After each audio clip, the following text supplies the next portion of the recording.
ಅರ್ಹರಿಗೆ ತಪ್ಪಿಸಲ್ಲ, ಅನರ್ಹರಿಗೆ ಕೊಡಲ್ಲ. Very simple ಅಲ್ವಾ? ಅರ್ಹರಿಗೆ ತಪ್ಪಿಸಲ್ಲ, ಅನರ್ಹರಿಗೆ ಕೊಡಬಾರದು. ಪುನಃ ರದ್ದು ಅಂತಿರಲ್ರಿ. ಏನ್ರಿ ನೀವು ಸರಿಯಾಗಿ ಮಾತಾಡೋದು ಕಲ್ತ್ಕೊಳ್ರಿ. ಪುನಃ ರದ್ದು ಅಂತಿರಲ್ರಿ. ಏನ್ರಿ ನೀವು ಸರಿಯಾಗಿ ಮಾತಾಡೋದು ಕಲ್ತ್ಕೊಳ್ರಿ. ಎಪಿಎಲ್ ಕಾರ್ಡ್ ರದ್ದು ಮಾಡಿದ್ರಿಂದ ಸರ್ಕಾರದ ಸೌಲಭ್ಯಗಳು ಸಿಗಲ್ಲ ಅನ್ನುವಂಥದ್ದು ಆತಂಕದಲ್ಲಿ ಎಪಿಎಲ್ ಕಾರ್ಡ್ ಯಾರು ನೀನಿದ್ಯಾ? ಹೌದು ಸರ್, ಎಪಿಎಲ್ ಕಾರ್ಡ್ ರದ್ದು ಮಾಡ್ಯಾರ ಸರ್. ನೀನು ಎಪಿಎಲ್ ಕಾರ್ಡ್ ರದ್ದು ಮಾಡಿಲ್ಲ. ಬಿಪಿಎಲ್ ರದ್ದು ಮಾಡಿ ಯಾರು ಅನರ್ಹರಿದ್ದಾರೆ ಅವ್ರಿಗೆ ಕೊಡಲ್ಲ ಅಂತ ಹೇಳಿದ್ದೀವಿ ಅಷ್ಟೇ. ಈಗ ನಿನಗೆ ಇನ್ಕಮ್ ಟ್ಯಾಕ್ಸ್ ಕಟ್ತಾ ಇದ್ರು ಕೊಡ್ಬೇಕಾ? ಅಲ್ಲ ಕೊಡ್ಬೇಕೇನ್ರಿ? ಸರ್ಕಾರಿ ನೌಕರರಾಗಿದ್ರು ಕೊಡ್ಬೇಕಾ? ಅಂತ್ಯವು ಮಾತ್ರ. ಅಂತ್ಯವನ್ನ APL ಕಾರ್ಡ್ BPL ಕಾರ್ಡ್ನಿಂದ APL ಕಾರ್ಡ್ ಮಾಡೋದು. ಇನ್ನು ಡಿಸಿಷನ್ ತಗೊಂಡಿಲ್ಲ ನಾವು. ಆ ಥರ ಮಾಡ್ಬೋದು ಅಂತ ಅನ್ಕೊಂಡಿದ್ದೀನಿ ನಾನು.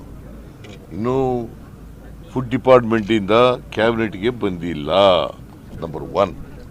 ನಂಬರ್ 2, ಆ ಥರ ಏನಾರು ಮಾಡಿದ್ರೆ ಯಾರು ಅರ್ಹರಿದ್ದಾರೆ ಅವ್ರಿಗೆ ಕೊಡಬೇಕು, ಯಾರು ಅನರ್ಹರಿದ್ದಾರೆ ಅವರು ತೆಗೆದಾಕ್ಬೇಕು ಅಷ್ಟೇ. ಕೆಲವೊಂದೀಗ ಅರ್ಹರಿದ್ದವ್ರು ಕ್ಯಾನ್ಸಲ್ ಆಗಿದೆ ಅನ್ನೋದು ನಿನ್ನೆ ಗೊತ್ತಾಗಿದೆ. ಇಲ್ಲ, ಅರ್ಹರಿದ್ರೆ ಕೊಟ್ಟೇ ಕೊಡ್ತೀವಿ.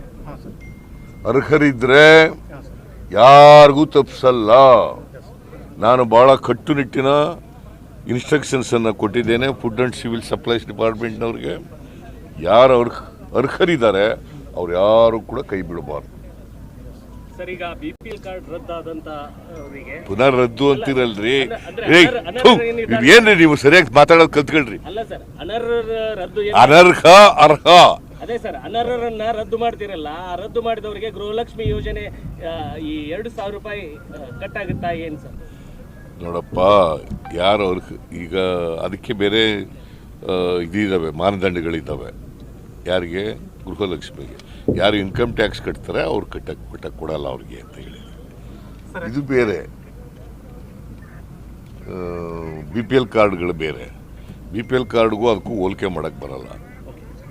ಗೊತ್ತಾಯ್ತಾ? ನೀವು ಸುಮ್ಮನೆ ಕನ್ಫ್ಯೂಸ್ ಮಾಡಕ್ ಹೋಗ್ಬೇಡಿ ಜನಗಳನ್ನ.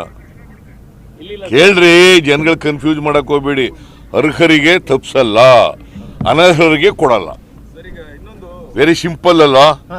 ಅರ್ಹರಿಗೆ ತಪ್ಪಿಸಲ್ಲ, ಅನರ್ಹರಿಗೆ ಕೊಡಬಾರದು ಅನ್ನೋದು ನಮ್ಮ ಉದ್ದೇಶ. ಪುನಃ ಅದನ್ನೇ ಕೇಳಿದ್ರಿ ಏನ್ ಪ್ರಯೋಜನ? ಇನ್ನು ಉತ್ತರ ಆಯ್ತು.